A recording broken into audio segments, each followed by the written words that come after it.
Hello friends, welcome back to Bharat railway academy. చూడండి, ఈరోజు update ఏంటంటే ఆర్ఆర్బీ టెక్నీషియన్ అయితే సిటీ ఇంటిమినేషన్ లింక్ అనేది ఈరోజు అనేది యాక్టివ్ అవుతుందని చెప్పారు కదా. చాలామంది అయితే ఓకేనా అనుకున్నారు. ఓకేనా, ఇదే క్వశ్చన్స్ అనేది ఎప్పుడు యాక్టివ్ అవుతుంది అని చెప్పేసి నాకు కామెంట్ సెక్షన్లో చాలామంది కామెంట్ చేయడం అనేది జరుగుతుంది అనమాట. ఓకేనా, నేను అనేది అందువల్ల ఈ వీడియోని చేయడం అనేది జరుగుతుంది.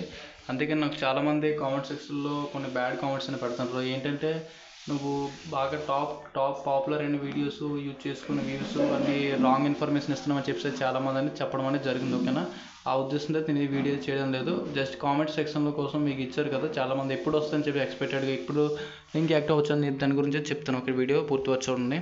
అది చూడండి. నార్మల్ చెప్పాలంటే టెక్నీషియన్ గ్రేడ్ 1 గ్రేడ్ 3 అనేది ఈ మంత్ 19 నుంచి 20, 23, 24, 26, 28, 29 వరకు అయితే ఎగ్జామ్స్ అవుతాయని చెప్పి అయితే అన్నారు కదా.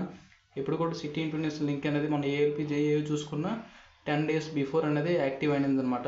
ఓకేనా, అయితే నార్మల్గా చూసుకున్నట్లయితే 19 చూసుకున్నది ఈ రోజు అనేది లింక్ అనేది యాక్చువల్గా యాక్టివ్ అవ్వాలి. బట్ ఇప్పుడు వరకు యాక్టివ్ అవ్వలేదన్నమాట. చూడండి, చాలామంది చెప్తున్న వాళ్ళు ఏంటంటే లింక్ అనేది లాస్ట్ ఏఎల్పీకి చూసుకున్నట్లయితే ఏఎల్పీకి కూడా ఇదే విధంగా ఒకరోజు అవ్వాల్సిన లింక్ అనేది నెక్స్ట్ డే 11 o'clock నైట్కి అనేది అవడం జరిగింది. అదేవిధంగా ఇది కూడా చాలామంది అంటున్నారు 10th డిసెంబరు రేపు 11 PM అయితే యాక్టివ్ అవుతుందని చెప్పేసి చాలామంది అంటున్నారు. ఐ థింక్ రేపే అవ్వచ్చు, మేబీ ఈరోజు నైట్ మిడ్ నైట్ కూడా అయిపోవచ్చు అనమాట. ఓకే, ఇన్ కేసు అయినట్లయితే మీకు అప్డేట్ ఇస్తాను. అది చూడండి, నార్మల్గా చూడండి ఫ్రెండ్స్. అయితే 19 నుంచి ఈ విధంగా అయితే అవుతుంది. ఇంటిమినేషన్ అంటే 10 days బిఫోర్ అనేది నెక్స్ట్ అడ్మిట్ కార్డ్ ఎప్పుడు వస్తుందని చాలామంది అడుగుతున్నారు. అడ్మిట్ కార్డ్ ఎప్పుడు కూడా ఎగ్జామ్ బిఫోర్ 4 days ముందు మీకు అనేది ఈ కాల్ లెటర్ కింద డౌన్లోడ్ అవుతుంది. అది కూడా నేను వీడియో రూపంలో మీకు ఇస్తాను. ఛానల్ సబ్స్క్రైబ్ చేసుకోండి. ఓకేనా, అంటే 10 days బిఫోర్ ఇది వచ్చేది ఇంటిమినేషన్ అంటే మీకు అందులోనే జస్ట్ ఎగ్జామ్ అడ్రస్ ఇస్తాడు. ఇన్ కేసు వైజాగ్ ఎక్కడైతే అక్కడ. ఓకేనా, నెక్స్ట్ ఎగ్జామ్ డేట్ ఇస్తాడు. అడ్మిట్ కార్డులో చూసుకున్నట్లయితే ఎగ్జామ్ సెంటర్ నేము ప్లస్ టైము అన్ని ఏ షిఫ్ట్ అన్నీ కూడా అనేది జరగచ్చు అనమాట. ఓకేనా, చూడండి. నెక్స్ట్ మీకు ఇంకొక క్లిప్ అనేది చూపిస్తాను.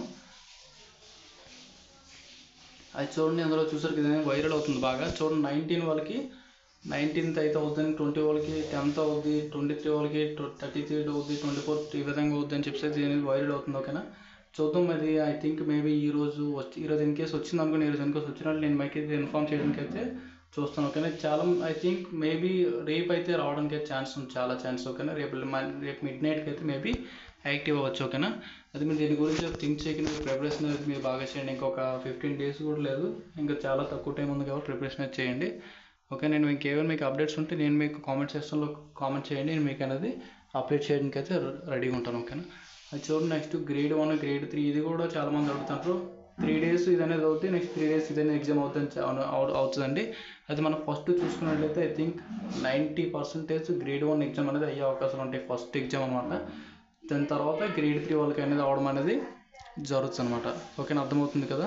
ఫస్ట్ గ్రేడ్ 1 వాళ్ళకి గ్రేడ్ 3 వాళ్ళకి అవుతుంది అనమాట. నెక్స్ట్ ఓకేనా, ఈ విధంగా గ్యాప్లు అనేది అవడం అనేది జరుగుతుంది. ఓకే, నెక్స్ట్ SC ST వాళ్ళు చూసుకున్నట్టు మీకు అనేది ట్రైన్ పాస్ కూడా ఉంటుంది. ఇది కూడా టోటల్ వీడియో అనేది నేను చేయడానికి అయితే మీకు అయితే ప్రయత్నిస్తాను. ఓకేనా, అది చూడండి. ఈ వీడియో అయితే నేను జస్ట్ వ్యూస్ గురించి నాకు యూట్యూబ్ నుంచి డబ్బులు వచ్చి దీని కోసం అయితే వీడియోస్ అని చేయట్లేదు. ఓకే, నేను జస్ట్ మీకు ఇన్ఫామ్ చేయడానికి కానీ ఈ వీడియో నేను చేయడం జరిగింది. ఇంకేమైనా కామెంట్ సెక్షన్లో అడిగిన ఏమైనా డౌట్స్ ఉంటాయి. ఓకేనా, ఓకే, థ్యాంక్స్ ఫర్ వాచింగ్.